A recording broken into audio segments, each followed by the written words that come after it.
लोगों को ज़मीनों से दूर रखने का और जो कानून बने वो विशेषकर हमारे विरोध में ही वो सारे कानून थे।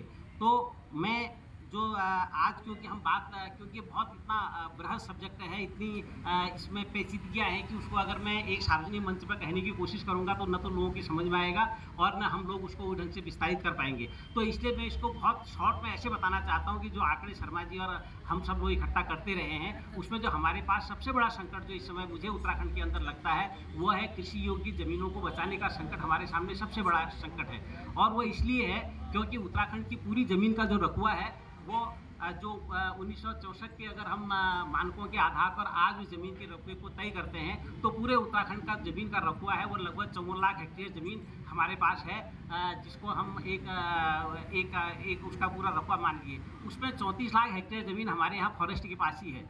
और यह बड़ा आश्चर्यजनक आंकड़ा है कि हमारे यहाँ कि 10 लाख हेक्टेयर ज़मीन हमारी बेनाब और बंजर है और जबकि 7 लाख हेक्टेयर ज़मीन हमारी सिर्फ खेती के लिए बची हुई है। अभी सरकार ने एक आंकड़ा दिया था, वो कह रहे थे कि इन 22 सालों के अंदर हमारी फिर उसमें 1 लाख हेक्टेयर ज़मीन फिर कम हो गई है। तो इस आधार पर हमारी 6 लाख हेक्टेयर सिर्फ ज़मीन हमारी बची है और सिर्फ 2 लाख हेक्टेयर ज़मीन हमारी ऐसी है जो हमारे किसी काम की नहीं है। तो इस प्रकार हमारे जो 54 लाख हेक्टेयर का जो पूरा रकबा है उसमें हम लोग अभी जो खेती कर रहे हैं वो सिर्फ 6 लाख हेक्टेयर ज़मीन पर हम खेती कर रहे हैं, जो हमारे लिए बहुत कम खेती बहुत कम रकबा है। अभी मैं इंदिरा से बात कर रहा था तो हमारी ये बात चल रही थी, एक तरफ हमारे लोग कह रहे हैं गाँव के अंदर रहिए और एक तरफ क्या है कि जो गाँव का आदमी रह रहा है उसको इस भू कानून से उतना मतलब नहीं है जितनी बात हम देहरादून या दिल्ली में या दूसरे शहरों में कर रहे हैं। उसकी वजह ये है कि लगातार जो कृषि भूमि का रकबा हमारा कम हो रहा है, उससे हमारी मुश्किल ये हुई है कि पूरे उत्तराखंड के अंदर हमारी जो ज़मीन का पूरा हिस्सा है, हमारे यहाँ 12% लोगों के पास हमारे 50% ज़मीन का हिस्सेदारी है और बाकी 88% लोगों के पास भी 50% की हिस्सेदारी है। इसका मतलब है कि हमारे 80% से ज़्यादा लोग भूमिहीन की श्रेणी में हैं, जिनके पास ज़मीन है ही नहीं। तो उत्तराखंड के अंदर जो गाँव के अंदर है वहाँ भी ये स्थिति है। इसलिए हमको लगता है कि सबसे पहले हमको इस कृषि भूमि को बचाने की ज़रूरत है। तो इसमें मेरा एक सुझाव मैं अपनी तरफ से देना चाहता हूं। जैसे अभी हिमाचल की धारा 118 की बात की, हमारे यहाँ सिक्किम में अपने ढंग का कानून है, वहाँ पर आपके मेघालय में अपने ढंग का कानून है, सब जगह ज़मीनों को संरक्षित करने का रास्ता उन्होंने निकाला है। अभी एक 370 और 35A की बात बराबर होती है। जिस समय 370 और 35A खत्म हुआ था उस समय उत्तराखंड के छोटे छोटे कस्बों में भी वंदे मातरम और भारत माता की जय करके झंडे निकल आए थे।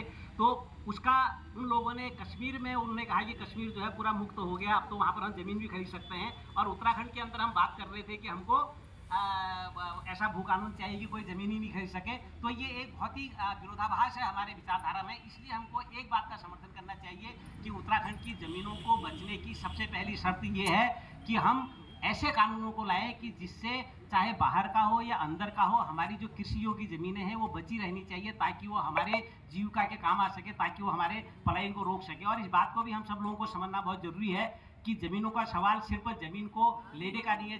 जैसे अभी जय सिंह रावत जी ने कहा कि वो हमारा आधार होता है। हमारी ज़मीन रहेगी तो हमारा ज़मीर भी रहेगा, हमारी आत्मा भी रहेगी, क्योंकि उस ज़मीन के ऊपर मेरे झोड़ा चाचड़ी, मेरा शगुनाखर, मेरा पिछौड़ा, मेरा नथ, मेरी तमाम संस्कृतियाँ जो हैं उस ज़मीन के अंदर हैं। हमारे मेले ठेले जितने भी हैं वो उस ज़मीन के अंदर होते हैं। जिस दिन मेरे पास ज़मीन नहीं रहेगी तो मेरे ठेले झोड़ा चाचरी ये सब कुछ खत्म होने वाला है। इसलिए ज़मीन के सवाल को हमको समझना चाहिए।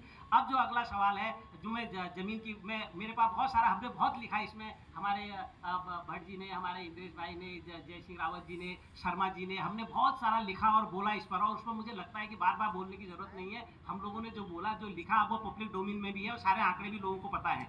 लेकिन एक मैं भावनात्मक और आपका जो नीतिगत मामला है उसको आपके सामने लेना चाहता हूँ। वो ये लेना चाहता हूँ कि जब हमारी कृषि योग्य ज़मीन जब लगातार हमारे हाथ से निकलने लगी तो हमारे यहाँ उन ज़मीनों को जिन्होंने खरीदा, चाहे वो बाहर का हो अंदर का हो, मुझे उससे ज़्यादा लेना नहीं है। लेकिन मुझे इस बात से लेना है कि अगर अंदर का आदमी भी मेरे एक गांव में 300 नाली ज़मीन खरीद ले रहा है कोई पैसे वाला, तो अंदर का भी है तो तब भी खतरनाक है। उससे भी हमको बच के रहना चाहिए, क्योंकि हमको अपनी उन ज़मीनों को बचाना बहुत ज़रूरी है। उसका दुष्परिणाम क्या हुआ है इसको मैं आपको बताता हूँ कि ज़मीनें कैसे आई है। मैं एक ऐसी जगह का रहने वाला हूँ जिस जगह में सबसे पहले उत्तराखंड में ज़मीनें बिकनी शुरू हुई।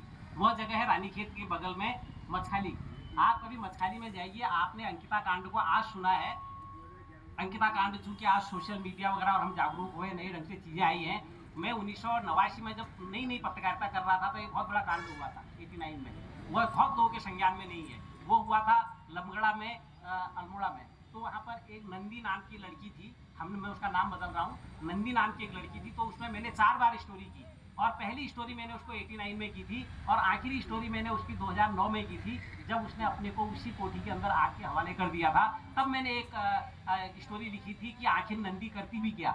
उस नंदी के 1989 से लेके अंकिता के आने तक जो ये जमीनों के हमारे हाथों से खिसकने का सिलसिला है, वो बहुत खतरनाक ढंग से और बहुत ही आक्रामक ढंग से हमारे बीच में आया है। मैं आपको बताना चाहूँगा कि 89-87 में जब हम कॉलेज पढ़ते थे तो उस समय हमने जमीन बचाओ संघर्ष समिति बनाई थी, और जमीन के सवालों को या तो हम ढंग से नहीं समझा पाए, या उस समय लोगों को इतनी ताकत थी कि उन्होंने जमीन के सवालों को लोगों को बेचने के लिए समझा पाए, वो चूंकि हमारे यहाँ उस ढंग के कानून नहीं थे। तो हुआ क्या कि मछली में जब हमने जमीन बचाओ संघर्ष समिति बनाई तो वहाँ के लोग हमारे खिलाफ हो गए। लेकिन 10 साल के बाद जब हम वहाँ गए तो वहाँ के लोगों ने कहा अब इस नए आंदोलन को चला दो, क्योंकि अब तो हमारा रास्ता भी नहीं बचा है, अब तो हम जाए कहाँ। तो उस मछली की मैं आपको बात बता रहा हूँ। उस मछली में एक गाँव है चौकुनी, मोना, मवाड़, डडगलिया, तल्लीजोनी, मल्लीजोनी, दीदा, द्वारसों, कटपुड़िया, और वहाँ के 32 गांव ऐसे हैं जिनमें पाँव रखने की जगह नहीं है, जहाँ अब हमारे लिए उन गाँवों में अगर आप कानून भी ले आए, वहाँ आप चकबंदी भी करें, आप कुछ भी करें, वो गाँव हमको वापस नहीं मिलने हैं। अभी आप कभी चले जाइए जहाँ पर गढ़वाल और कुमाऊँ का संधि स्थल है,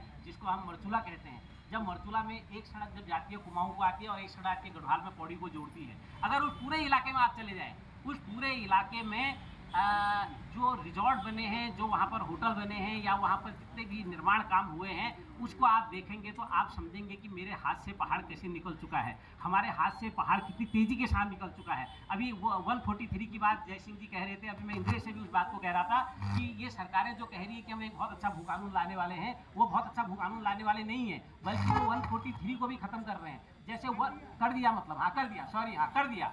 143 क्या है? 143 आपकी वो है कि जो आपके लैंड यूज को बताती है कि आप जिस जमीन को खरीद रहे हैं उसी के लिए आप उसको उपयोग करेंगे। लेकिन अभी क्या हुआ कि हमारे यहाँ सरकार ने जो 1,25,000 करोड़ के निवेश की बात जब समिट में कही थी, तो उस समय हमारे तत्कालीन मुख्यमंत्री ने बड़े गौरव के साथ और बड़ी ताकत के साथ इस बात को कहा था कि जिस समिट में हमने इस बात को की थी उसमें 39,000 करोड़ का निवेश हमने उत्तराखंड के अंदर कर लिया है। लेकिन जो उस समिट में लोग बैठे थे, जो पहाड़ की बड़ी बड़ी हस्तियां अपने को समझ रहे थे, वो उस समिट में थे, और जिनको हम देश का नायक मानते हैं। उससे पहले भी एक गैर राजनीतिक संगठन ने बड़ा कार्यक्रम किया था, उसमें भी वो सब लोग शामिल हुए थे जिनको हम देश के शीर्षक लोग कह रहे थे। तो 1,25,000 करोड़ रुपए के निवेश करने के लिए हमारे यहाँ 2018 में 154, 156, 143 में जिस ढंग से संशोधन किए गए, और उसके बाद भी हमारे यहाँ जो 30 साल के लिए लीज पर जमीनों को देने का जो सिलसिला इन सरकारों ने चलाया, वो इतना खतरनाक है कि उत्तराखंड के अंदर एक कोई